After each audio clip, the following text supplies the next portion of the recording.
Peace, love, and piece of cake. So we are in the middle of the holiday season, and for a lot of people, that may mean them having a lot of anticipation and happy feelings. It's the most wonderful time of the year. For other people, this is the most crazy, hectic, chaotic, emotional roller coaster time of the year for them. And the reason being is a lot of people have been victimized in these very settings when we are gathering with our family or friends or with workplace associates. Sometimes we come under attack for a number of different things, for us showing up, empty handed without having something to bring to the table, when in fact you may not have anything to give. Maybe you're not the best cook, or maybe you are the best cook, but people only keep asking you to bring ice and plates, whatever the case may be. A lot of times people are being hurt in this very season when they're supposed to be gathering with the people that they love, with the people that they love, right? And so I wanted to have a conversation about that this Thursday. Join us, Facebook Live, 8:30 p.m. on our Piece of Cake Conversations page. Let's talk about saying no. It might be important for you to say no to attending or accepting an invite to your family gathering, to going to eat with your potential partner for the first time, meeting their family. Maybe it's moving too soon. Going to spend time with an estranged friend or estranged family member, or even showing up to the workplace dinner. If you have to say no, say it firmly and understand that it's okay. Some of you might have to say no to showing up because being in these type spaces can undermine some of the progress that you've made. For instance, those of us who are working towards sobriety and being in recovery, maybe being in that type of familiar setting is going to cause you to go back on the things that you said no to, and we don't have time for that. You've been progressing, you're doing great. Let's keep that movement, that momentum. For some people, it might actually mean you being around someone who has been an abuser, whether that's physical, psychological, sexually. A lot of people have been sexually assaulted or abused by family members.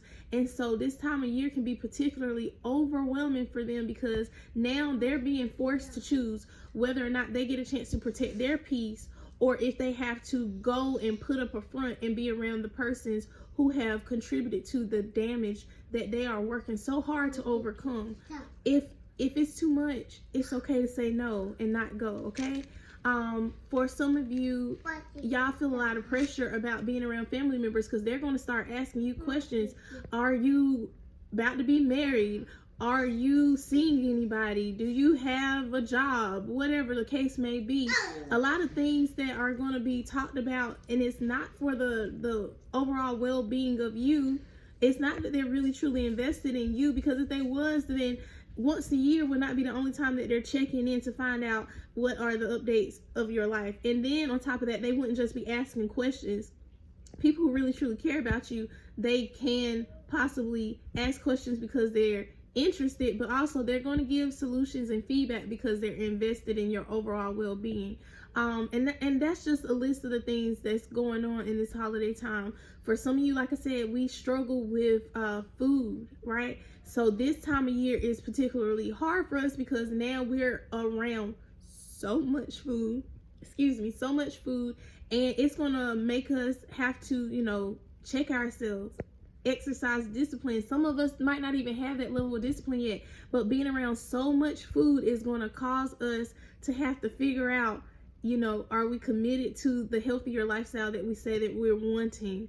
For some people, you might struggle with an eating disorder, so being around that amount of food may cause you to binge, but then you have other extremes that you go through to get rid of the food that you might feel compelled to eat. Some of you might have other eating disorders where you just don't even want to eat at all, but people are going to constantly be checking you, asking you, why are you so thin? You need to eat some biscuits. Here, come get some of this cornbread. We can fatten you up. This.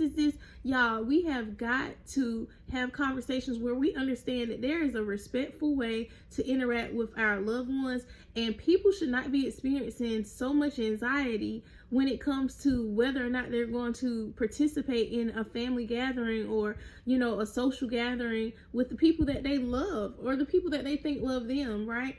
Another thing, we're approaching holiday season when it comes to Christmas shopping and wanting to give gifts and things of that nature. If you don't have the capacity, if you're literally still living paycheck to paycheck, there are other ways for us to show people that we love them. It doesn't have to be when this one particular day on the calendar says that this is the gift giving day.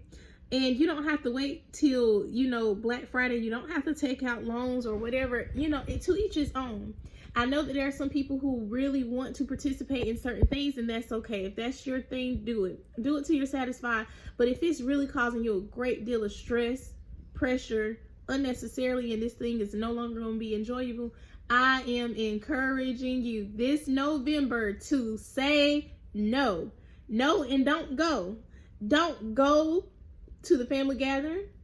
Don't go for a second plate. Don't go shopping, buying anything that you can't afford if it costs you your peace. It is too dang expensive. So let's say no this November. Let's talk about it Thursday. Share your experiences or any helpful tips that you may have that can help someone else to navigate these complicated spaces. All right, peace, love, and piece of cake.